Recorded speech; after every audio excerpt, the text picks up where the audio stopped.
Hey, what's up guys? Today I'm going to be doing a drawing tutorial for you. This is the first one I think I've published on my YouTube channel. Or no, on my Instagram page. So hopefully you guys enjoy. So yeah, let me just explain this whole process as I go through it. Right now you can see there is a horribly drawn female face that is not what my normal drawings look like. It's just that when I'm doing drawings I usually just put whatever down and then fix it later because I'm really inefficient and I don't know how to draw yet. So pretty much all I'm doing here is just trying to get a basic shape down. Like, I'm not really worrying about details yet. I just try to get the face and then the hair, and then that's usually all I go by.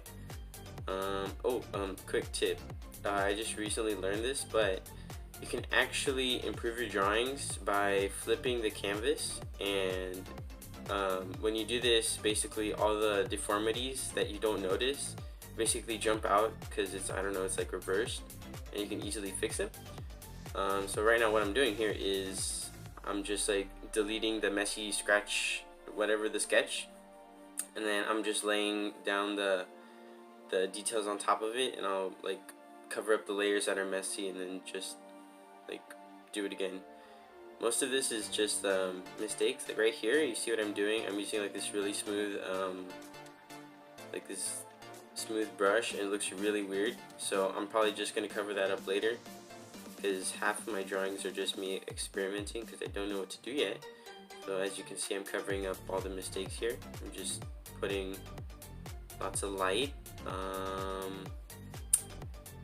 just slowly working it in.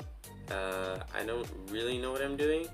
I just hop from one thing to the next. Oh, and right here, a really cool thing on coloring is that I usually use the really saturated tones. Like, I don't use any grays, but I recently learned that grays really help the shadows pop. So as you can see on the nose and the eyes, I'm using that a little bit.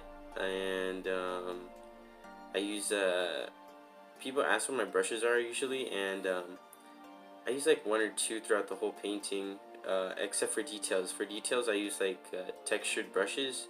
I mean, you can find them anywhere, but I just use Krita, which is free. So if you guys don't like know about Krita and you want to draw, I highly suggest it. Even though it crashes like 90% of the time, it's still good. Lips.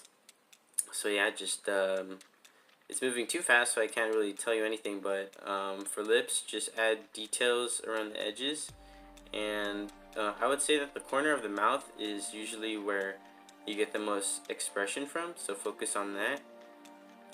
Eyebrows are, I think, pretty fun for me. They could go really well or really badly, so I usually have to fix them a lot. Right here I added yellow. The reason I did that is because the original reference picture, it was a girl wearing a navy blue, I think, and it didn't really pop out at me, and since blue and yellow kind of contrast each other, I use yellow so that way it kind of like pops to the viewer and they get that like it stands out more to them rather than if I use like a dull color. So yeah, I'm almost done here, but the thing is, like, at this point I just add details and shadows and then textures on top, and I'll show you textures in a bit when I get to it. So yeah, I'm just messing around with the neck because honestly I don't really know how to draw necks and stuff, so I just know how to draw faces and that's it. And what am I doing now? Let's see, there you go, just a little shadow and more shadow. And oh, highlights are really cool. If you don't know how to do highlights, I highly recommend looking up Ross Draws. That's where I learned where to put the highlights from. He puts them like around the nose, near the eyes, the corners, everywhere, makes it pop. Oh, and I'm dodging and burning right here, which just provides a lot of contrast and makes it look way more detailed and colorful than I can actually do. Right now I think I'm using the detail brush. I'm not sure, I can't really tell. No, I'm still burning stuff. Yeah, there we go. I add this background thing, and then I sign it, and then bam, I think it's done. And yeah, I guess that's it.